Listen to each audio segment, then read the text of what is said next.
there is maybe a bit of a sense from a number of the different examples that you see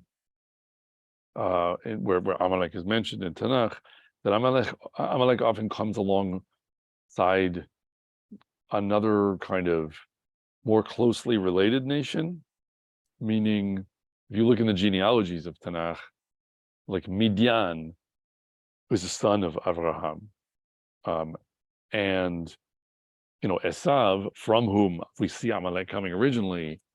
is a son of Yitzchak, and Yishmael is a son of Abraham, and there's this particularly strong association of Amalek with Yishmael because of this very detailed overlay of the geography of Yishmael with the overlay of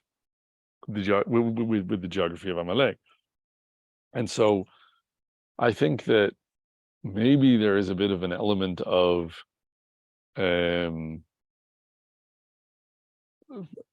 that somehow the animosity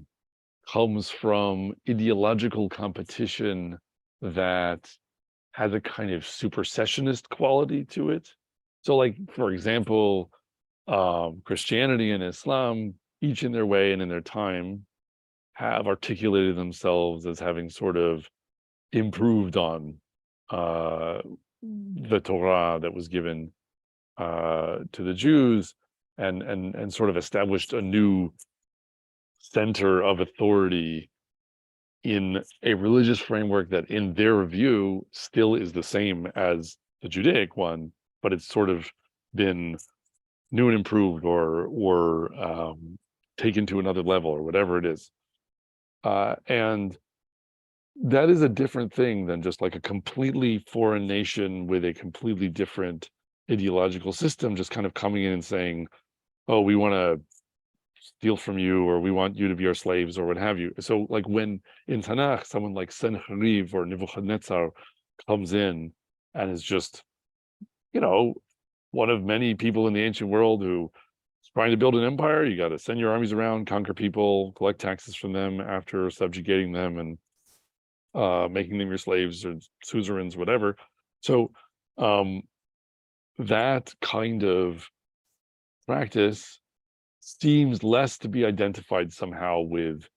the Amalekite, right? Like it's and that goes back to this thing of the original attack of Amalek on Bnei Israel being during Yetziat Mitzrayim, right? Because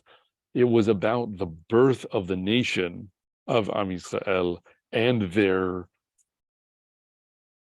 imminent encounter with HaKadosh Baruch Hu. It's rolled up in the giving of the Torah itself. And you see that also, again, as I mentioned, with this idea of, Aaron and Moshe and Hur up on a hill instead of like Har Sinai, but there's this resonance with the idea of the giving of the tablets. So I think maybe that might be one element, that it's not enough just to say, here are some people who are coming to try to take your toys, but instead that there is some self-identification on the part of the nation involved, saying sort of, no, we really have assumed the mantle of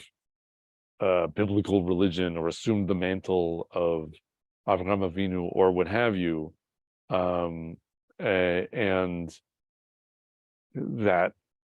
leads to a particularly competitive form of hatred that is founded deeply in an idea